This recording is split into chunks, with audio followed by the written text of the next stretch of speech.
बिस्मिल्लाहिर्रहमानिर्रहीम। अस्सलामु अलैकुम डियर व्यूवर्स, कैसे हैं आप? उम्मीद है आप खैरियत से होंगे। कंप्यूटर की नई बुक 9th क्लास, आज उसका तीसरा लेक्चर हम स्टार्ट करने जा रहे हैं।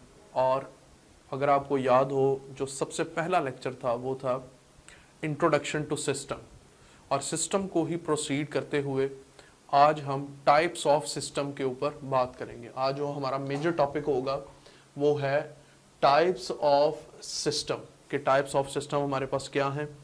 और हम टाइप्स ऑफ सिस्टम की जब बात करते हैं तो सबसे पहले हम डिफाइन करेंगे कि नेचुरल सिस्टम क्या है और आर्टिफिशियल सिस्टम क्या है। आपकी बुक में दो किस्म के सिस्टम उसने बताए हैं, एक है नेचुरल सिस्टम और एक है आर्टिफिशियल सिस्टम। आप अपनी बुक में सबसे पहले इसको देखें ताकि आपको पता चले कि हम जो टॉपिक पढ़ने जा रहे हैं, पेज नंबर 7 के ऊपर नेचुरल सिस्टम और पेज नंबर 8 के ऊपर आर्टिफिशियल सिस्टम। तो हम सिर्फ और सिर्फ आज जो मेजर डिस्कशन होगी हमारी वो किसके ऊपर होगी? नेचुरल सिस्टम के ऊपर होगी।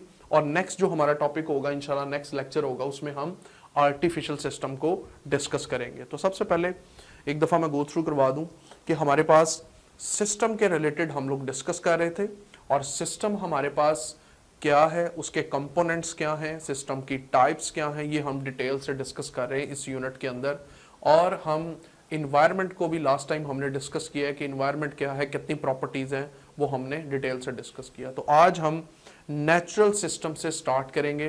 तो there are two types of system, natural system and artificial system. तो सबसे पहले मैं डिफाइन करता हूँ कि हमारे पास नेचुरल सिस्टम क्या है। What is natural system? तो बुक के पेज नंबर 7 के ऊपर, natural system are those that exist in nature and operate independently of human involvement. ठीक है जी, डेफिनेशन के लिहाज से आपके पास नेचुरल सिस्टम आर दोज, अगर मैं डिफाइन करूं तो हमारे पास natural systems are those which operate independently। जो आपके पास इंडिपेंडेंटली ऑपरेट आपके पास हो रहे हैं, और वो कौन? Independently operate by human. यानी कि आपके पास there will be no involvement of human, और ये सिस्टम आपके पास ऑपरेट हो रहे हैं बाय नेचर, यानी कि किसी की इन्वॉल्वमेंट इसमें नहीं है। जैसा कि सूरज का मशरिक से निकलना और मगरिब में गरूब होना, ये आपके पास नेचुरल सिस्टम है, आप इसको चेंज नहीं कर सकते। तो इस तरह के जितने भी सिस्टम जो आपके पास इन्वायरमेंट में एग्जिस्ट करते हैं, इन्वायरमेंट में सिस्टम चल रहे हैं, वो सारे सिस्टम आपके पास नेचुरल सिस्टम कहलाते हैं। अब नेचुरल सिस्टम को आगे फर्दर कैटेगराइज्ड किया गया है हमारे पास। ये मैं थोड़ा सा हाईलाइट कर दूं, ये नेचुरल सिस्टम है। नेचुरल सिस्टम कितनी किस्म के हैं जी? नेचुरल सिस्टम हमारे पास there are 4 types of natural system. Number 1 physical system, chemical system, biological system and psychological system. ये हमारे पास there are 4 types of system explained in your book. 4 किस्म के सिस्टम एक्सप्लेन किए गए हैं, जो कि हम अब डिटेल के साथ इनकी डेफिनेशन लिखेंगे, और इनको कौन ओन करता है, कौन सी गवर्नर बॉडी इनको ओन करती है, उसके लिहाज से हम क्या करेंगे, डिस्कशन करेंगे। तो हमारे पास physical system, chemical system, biological system और साइकोलॉजिकल सिस्टम। डेफिनेशन के साथ साथ हम एक एग्जांपल डिस्कस करेंगे, प्लस इसके साथ इसमें कौन कौन से कंपोनेंट्स इंपॉर्टेंट है किसी भी सिस्टम के अंदर, उनको हम डिटेल से देखेंगे। तो सबसे पहले मैं बात करने लगा हूं फिजिकल सिस्टम की, कि what are physical system. Physical system basically composed of physical components. ये फिजिकल जो आपके पास सिस्टम है उसमें फिजिकल कंपोनेंट्स एग्जिस्ट करते हैं, और फिजिकल में आपके पास ये इनको कौन गवर्नर्ड करता है? तो ये हमारे पास गवर्नर्ड बाय फिजिक्स, इनको फिजिक्स गवर्नर्ड करती है, ठीक है। यानी कि फिजिक्स आपको पता है, आप पढ़ते होंगे 9th क्लास में। तो हमारे पास इसकी डेफिनेशन क्या बनेगी? Physical system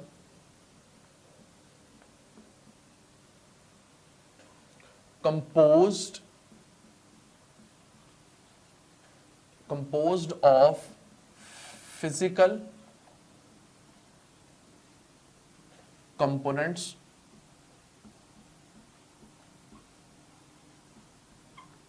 and governed by physics। देखिए जी, दो बातें मैंने की कि हमारे पास फिजिकल सिस्टम क्या है। तो वो कहता है physical system composed of physical component and governed by physics. इनको ओन कौन कर रहा है? हमारे पास फिजिक्स कर रही है। अब इसमें अगर एग्जांपल्स की बात की जाए, क्या क्या चीजें इसमें शामिल हैं, तो इसमें आपके पास फिजिकल सिस्टम इंक्लूड और इंक्लूडेड आइटम्स, पार्टिकल्स, गैलेक्सी कर लें चले, ओशियंस, और जितने भी ऐसे आपके पास हैं वो सारे के सारे क्या हैं? हमारे पास फिजिकल सिस्टम है। ये सारी चीजें हमारे पास फिजिकल सिस्टम में शामिल की जाती है। अब एग्जाम्पल की बात करें तो एग्जाम्पल मैं यहां पे लिखने लगा हूं, फॉर एग्जाम्पल, ठीक है जी। Hydrogen gas,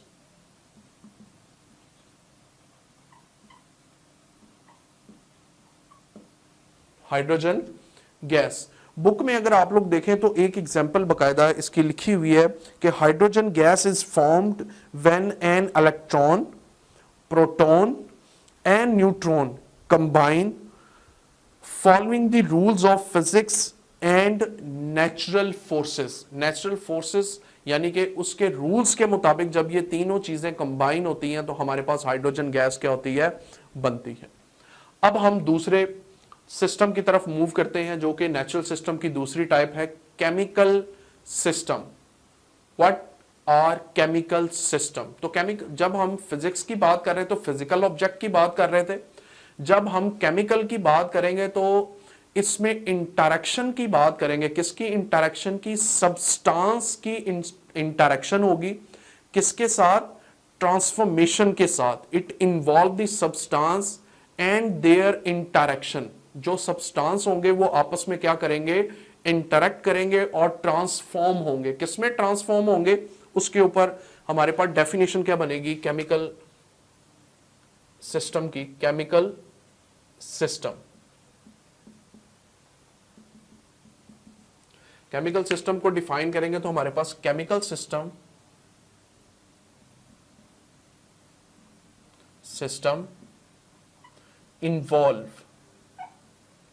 involved substances and their interaction। Substance की आपस में direction and obviously the transformation. Next is transformation and more importantly जब हम केमिकल सिस्टम की बात करते हैं तो उसमें रिएक्शंस को भी शामिल किया जाता है, यानी कि ट्रांसफॉर्मेशन एंड रिएक्शन भी उसके अंदर शामिल होंगे। रिएक्शंस ETC और भी इसके अंदर जो जो चीजें शामिल हैं। और इसको दिस सिस्टम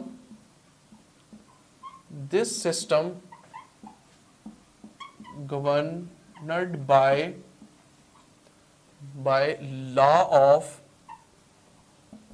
केमिस्ट्री। यानी कि इसको गवर्नर्ड कौन कर रहा था? इसको गवर्नर्ड कर रहा था गवर्नर्ड बाय लॉ ऑफ फिजिक्स। इसको गवर्नर्ड कर रहा है लॉ ऑफ केमिस्ट्री। आपके पास इसको गवर्नर्ड कर रहा है।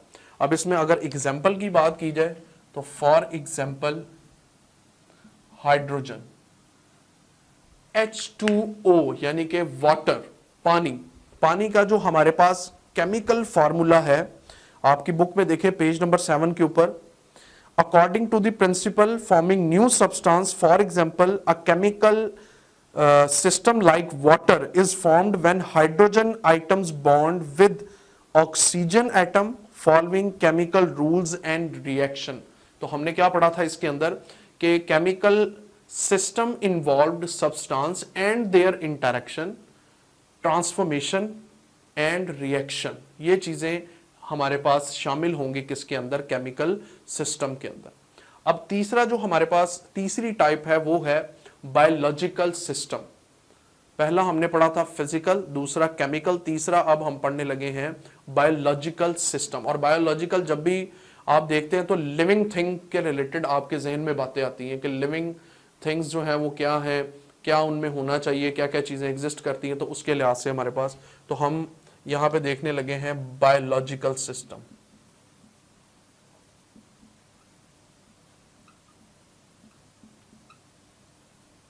Biological system. अब बायोलॉजिकल सिस्टम की जब भी बात की जाएगी तो उसमें जिस चीज को फोकस किया जाएगा वो living organism and the interaction between them, और उनके दरमियान जो इंटरेक्शन, यानी कि लिविंग ऑर्गेनिज्म और उनके दरमियान में जो इंटरेक्शन है उसकी बात की जाएगी।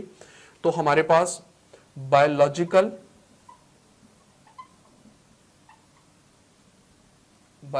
System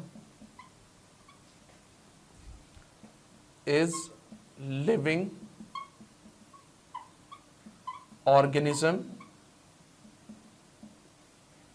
and interaction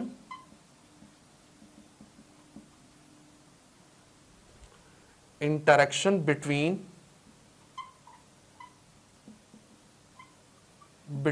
them and interaction between them। और इसमें भी हमने डिस्कस किया कि फिजिकल जो आपके पास सिस्टम है उसको कौन गवर्नर्ड कर रहा है, हमारे पास लॉ ऑफ फिजिक्स। अगर इसमें चेंज करना चाह रहे हैं लॉ ऑफ फिजिक्स भी लिख सकते हैं, और इसमें आप हमने ये देखा कि लॉ ऑफ केमिस्ट्री। तो इसमें हमारे पास कौन सी ऐसी चीज है जो इसको ओन कर रही है, तो आपकी बुक में भी बाकायदा लिखा हुआ है कि ये आपके पास गवर्नर्ड बाय बायोलॉजी, बायोलॉजिकल आपके पास सिस्टम इसको क्या करता है, ओन करता है। सो this system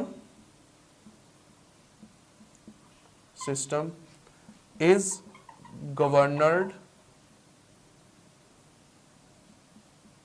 by law of biology, लिखे law of biology। इसमें आप अपनी बुक में देखें, इसके ऊपर भी कोई ना कोई एग्जांपल जिंदगी के रिलेटेड, यानी कि जिस तरह के टिश्यूज हैं हमारे पास बॉडी के अंदर, डिफरेंट वेन्स हैं, डिफरेंट मेटाबॉलिज्म है हमारे पास, ग्रोथ है, रिप्रोडक्शन है हमारे पास सिस्टम।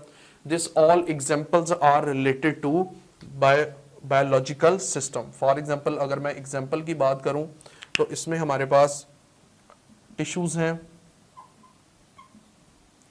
उसके बाद अगर फॉर एग्जांपल बोन्स की बात की जाए, यहाँ आपकी बुक में अगर एग्जांपल देखी जाए तो आपकी बुक में एग्जांपल रिप्रोडक्शन,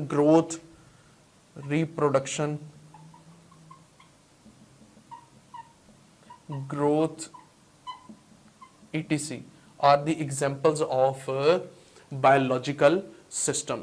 लास्ट पे जो हम डिस्कस करने जा रहे हैं वो है हमारे पास साइकोलॉजिकल सिस्टम। ठीक है जी।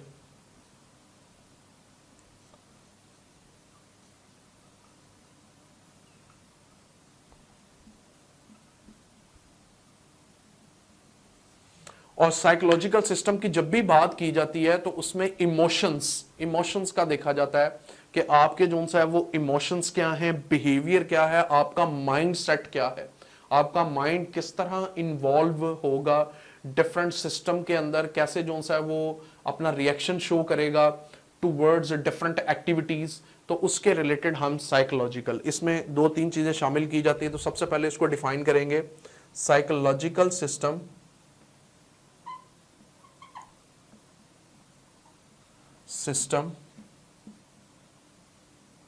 deals with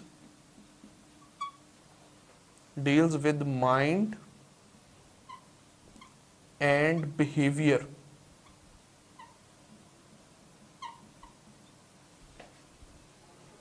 Behavior, ये दो चीजें तो हैं ही हैं. This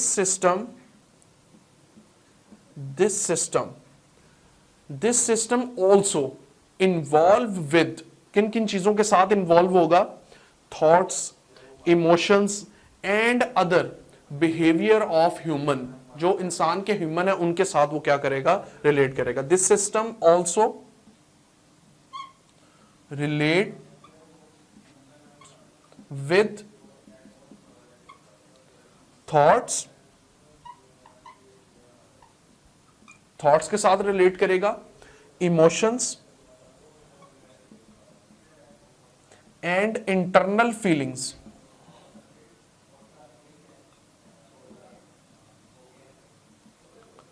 तो ये जितनी भी आपके पास चीजें हैं ये सारी की सारी रिलेट करेंगे किसके साथ?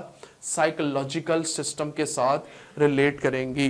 तो ये हमारे पास बुक पे भी आप इसको ऑब्जर्व कर सकते हैं. We have 4 types of system, जिसमें हमारे पास सबसे पहले हमने डिस्कस किया physical system, chemical system, biological system and psychological system. और psychological system act with the principle of, ये भी आप इसमें एडिशन कर सकते हैं कि this system governed by principle of psychological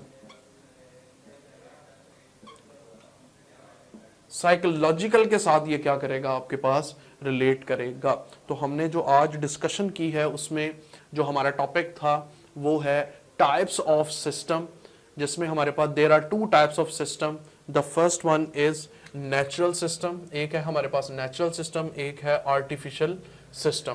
सबसे पहले मैंने डिफाइन किया हमारे पास नेचुरल सिस्टम क्या होता है. Natural system are those which operate independently by human, जो आपके पास ह्यूमन ऑपरेट नहीं कर रहा होता. ठीक है जी. Those exist in nature and operate independently of human involvement.